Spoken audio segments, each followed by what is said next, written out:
ओम शांति। 28 तारीख की मुरली है, 28/5/2025 की। मुरली का मुख्य सार है, मीठे बच्चे, अभी ड्रामा का चक्कर पूरा होता है। तुम्हें क्षीर खंड होकर बनकर नई दुनिया में जाना है। माँ सब क्षीर खंड हैं, यहाँ लून पानी है। माँ क्षीर खंड है, यहाँ लून पानी है। प्रश्न, तुम त्रिनेत्री बच्चे किस नॉलेज को जानकर त्रिकालदर्शी बन गए हो? किस नॉलेज को जानकर त्रिकालदर्शी बने हो? बाबा ने कहा, तुम्हें अभी सारे वर्ल्ड की हिस्ट्री, ज्योग्राफी की नॉलेज मिली है। सत्य से लेकर कलयुग अंत तक की हिस्ट्री, ज्योग्राफी तुम बच्चे जानते हो। तुम्हें ज्ञान का तीसरा नेत्र मिला कि आत्मा एक शरीर छोड़ दूसरा लेती। संस्कार आत्मा में है। अब बाप कहते, बच्चे नाम रूप से न्यारा बनो, अपने को आत्मा अशरीरी समझो। गीत धीरज धर मनुआ, धीरज धर, तेरे सुख भरे दिन आए कि आए। ओम शांति। कल्प कल्प बच्चों को कहा जाता है, बच्चे जानते दिल होती है जल्दी, सतयुग हो जाए तो इस दुख से छूट जाए। परंतु ड्रामा बहुत धीरे धीरे चलने वाला है। बाप धीरज देते, बाकी थोड़े रोज है। बड़ों बड़ों द्वारा भी आवाज़ सुनते रहेंगे, दुनिया बदलनी। जो भी बड़े बड़े हैं, कौन है जो बड़े बड़े? पोप इत्यादि सन्यासी महात्मा। पोप जैसे वह भी कहते दुनिया बदलने वाली है। अच्छा, फिर शांति कैसे होगी? इस समय सब लून पानी है। अभी हम क्षीर खंड होकर रहे हैं। उस तरफ है लून पानी, इस तरफ है क्षीर खंड। आपस में लड़ झगड़ कर खत्म होने वाली तैयारी हो रही है ड्रामा अनुसार। इसको दुनिया का चक्र कहा जाता है, जो फिरता रहता है। ऐसे नहीं, लाखों वर्ष बाद पुरानी दुनिया नई होगी, नहीं। तुम बच्चे अच्छी रीति जान चुके हो, भक्ति बिल्कुल ही अलग। भक्ति का कनेक्शन रावण के साथ है, ज्ञान का कनेक्शन राम के साथ है। ये तुम अभी समझ रहे हो। अभी बाप को बुलाते भी हैं, आकर हमें पावन बनाओ। अब बच्चे छोटे अथवा बड़े सब जान गए कि अभी घर चलना है। ये नाटक पूरा हुआ है। आत्मा को दर्शन होता है सृष्टि चक्र का, अर्थात आत्मा को ज्ञान का तीसरा नेत्र मिला है। उसको कहा जाता है त्रिनेत्री। अभी तुम त्रिनेत्री हो और सभी मनुष्यों को ये स्थूल नेत्र हैं। ज्ञान का नेत्र कोई को नहीं है। त्रिनेत्री बने तब त्रिकालदर्शी बने, क्योंकि आत्मा को ज्ञान मिलता है ना। आत्मा एक शरीर छोड़ दूसरा लेती है। संस्कार आत्मा में रहते हैं। आत्मा अविनाशी है।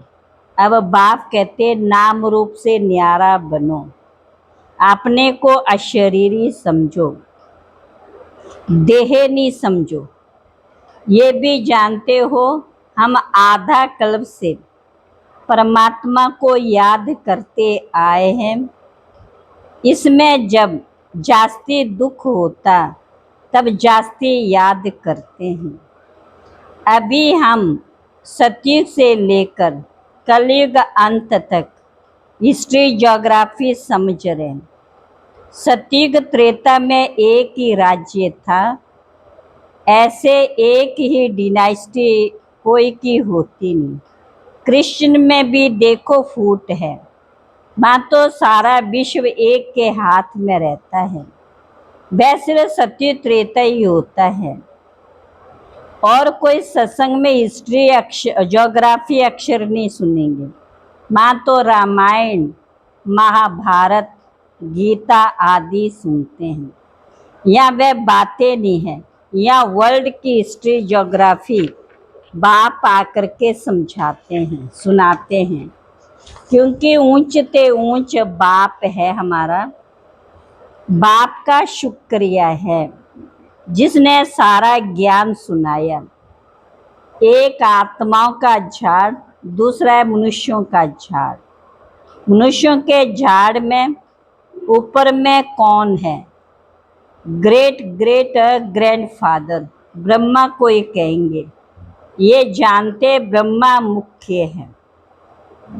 अभी तुम्हारी बुद्धि में ऊंचते ऊंच बाप रहते भी परम धाम में। फिर सूक्ष्म वतन का भी तुमको मालूम है।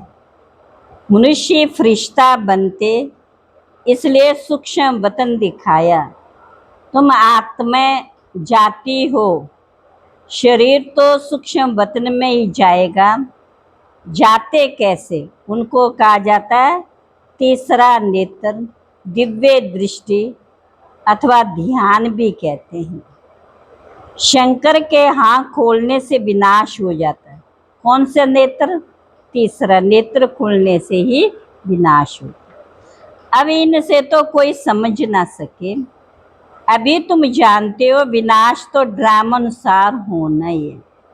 आपस में लड़कर विनाश हो जाएगा। वास्तव में ये बना बनाया ड्रामा, शंकर का पाठ कुछ भी नहीं। ब्रह्मा और विष्णु का पाठ तो सारे कल्प में। ब्रह्मा सो विष्णु, विष्णु सो ब्रह्मा। ब्रह्मा के भी 84 जन्म पूरे हुए तो विष्णु के भी पूरे हुए। शंकर तो जन्म मरण से न्यारा है, इसलिए शिव और शंकर को फिर मिला दिया है। वास्तव में शिव का तो बहुत पाठ है, पढ़ाते हैं। भगवान को कहा जाता है नॉलेजफुल। अगर वह प्रेरणा से कार्य करता तो सृष्टि चक्र का ज्ञान कैसे देता? इसलिए बाप समझाते हैं बच्चे, प्रेरणा की तो कोई बात ही नहीं है। बाप को तो आना पड़ता है। बाप कहते हैं बच्चे, मेरे में सृष्टि चक्र का ज्ञान है, मेरे को ये पाठ मिला हुआ है। आगे बाप कहते हैं ये धंधा मैं नहीं करता हूँ। जो बाप को आकर के है कहते ना प्रेरणा, प्रेरणा की बात, ये धंधा मैं नहीं करता हूँ। ये तो जैसा कर्म करते उसकी खुद ही सजा भोगते। मैं किसी को नहीं देता हूँ, ना कोई प्रेरणा से सजा दूंगा। मैं प्रेरणा से करूँ तो जैसे मैंने सजा दी। कोई को कहना कि इनको मारो, ये भी दोष है। कहने वाला भी फंस पड़े। शंकर प्रेरणा दे तो ये भी फंस जाए। बाप कहते मैं तो तुम बच्चों को सुख देने वाला हूँ, तुम मेरी महिमा करते हो। बाबा आकर दुख हरो, मैं थोड़ी दुख देता हूँ। अब तुम बच्चे बाप के सन्मुख बैठे हो तो कितनी खुशी होनी चाहिए। यहाँ डायरेक्ट भाषणा आती है। बाबा हमको पढ़ाते हैं, इनको मेला कहा जाता है। सेंटर पर तुम जाते हो, वहाँ कोई आत्मा और परमात्मा का मेला नहीं कहेंगे। आत्मा और परमात्मा का मेला यहाँ लगता है। कहाँ पर? संगम पर, मधुबन में। ये भी तुम बच्चे जानते, मेला लगा हुआ है। बाप बच्चों के बीच में आए हैं। आत्मा सब यहाँ है, आत्मा ही याद करते बाप आए हैं। ये सबसे अच्छा मेला है। ये मेला अच्छा हुआ ना, जिससे मनुष्य पारस बुद्धि बनते। उन मेलों पर तो मनुष्य मैले हो जाते हैं। पैसे बर्बाद करते रहते हैं, मिलता कुछ भी नहीं। उनको मायावी आसुरी मेला कहा जाएगा। ये है ईश्वरीय मेला, रात दिन का फर्क है। तुम भी आसुरी मेले में थे, अभी हो ईश्वरीय मेले में। तुम ही जानते बाप आया हुआ है, सब जान जाए तो पता नहीं कितनी भीड़ हो जाए। पिछाड़ी में गाते हैं ना, अहो प्रभु तेरी लीला। कौन सी लीला? सृष्टि के बदलने की लीला। ये है सबसे बड़ी लीला। पुरानी दुनिया खत्म होने से पहले नई दुनिया स्थापन होती है। इसलिए हमेशा किसको भी समझाओ तो पहले स्थापना, विनाश, फिर पालना कहना। जब स्थापना पूरी होती है तब विनाश शुरू होता है, फिर पालना होगी। तो तुम बच्चों को ये खुशी रहती है, हम सुदर्शन चक्रधारी ब्राह्मण हैं। हिंदुस्तान में रहने वाले हिंदू लक्ष्मी नारायण को तो ऐसे कभी नहीं कहेंगे, उनको तो देवता कहा जाता है। तो अब इस मेले में ड्रामानुसार तुम आए हो, ये ड्रामा में नूंद है। धीरे धीरे वृद्धि होती रहेगी। तुम्हारा जो कुछ पाठ चल रहा है फिर कल्प के बाद चलेगा। ये चक्र फिरता रहता, फिर रावण राज्य में आसुरी पालना होगी। तुम अभी शिवरीय बच्चे हो, फिर दैवी बच्चे, फिर क्षत्रिय बनेंगे। तुम जो अपवित्र प्रवृत्ति वाले बन गए थे, सो फिर पवित्र प्रवृत्ति वाले बनते हो। हैं तो ये भी दैवी गुण वाले मनुष्य ना। बाकी इतनी भुजाएं आदि दे दी हैं, विष्णु कौन है ये कोई बता ना सके। महालक्ष्मी की भी पूजा करते हैं, जगत अम्बा से कभी धन नहीं मांगते हैं। धन जास्ती मिल गया तो कहेंगे लक्ष्मी की पूजा की, इसलिए उसने भंडारा भर दिया। यहाँ तो तुम जगत अम्बा से पा रहे हो, परमात्मा शिव द्वारा देने वाला वह है। तुम बच्चे बाप दादा से भी लक्की हो। क्या तुम बच्चे क्या है, बाप दादा से भी लक्की हो। देखो जगदम्बा का कितना मेला लगता है, ब्रह्मा का इतना नहीं। ब्रह्मा को तो एक ही जगह बिठा दिया। अजमेर में बड़ा मंदिर है, देवियों के मंदिर बहुत हैं, क्योंकि इस समय तुम्हारी बहुत महिमा है। तुम भारत की सेवा करते हो, पूजा भी तुम्हारी जास्ती होती है। तुम लक्की हो। जगत अम्बा के लिए ऐसे कभी नहीं कहेंगे कि वह सर्वव्यापी है। तुम्हारी महिमा होती रहती है। ब्रह्मा विष्णु शंकर को भी सर्वव्यापी नहीं कहेंगे। मुझे कह देते कण कण में, कितनी गलानी करते। तुम्हारी मैं कितनी महिमा बढ़ाता हूँ, मैं तुम्हारी कितनी महिमा बढ़ाता। भारत माता की जय कहते। भारत माता तो तुम हो ना, धरती नहीं। धरनी आदि जो अब तमो प्रधान है, सत्य में सतो प्रधान हो जाती।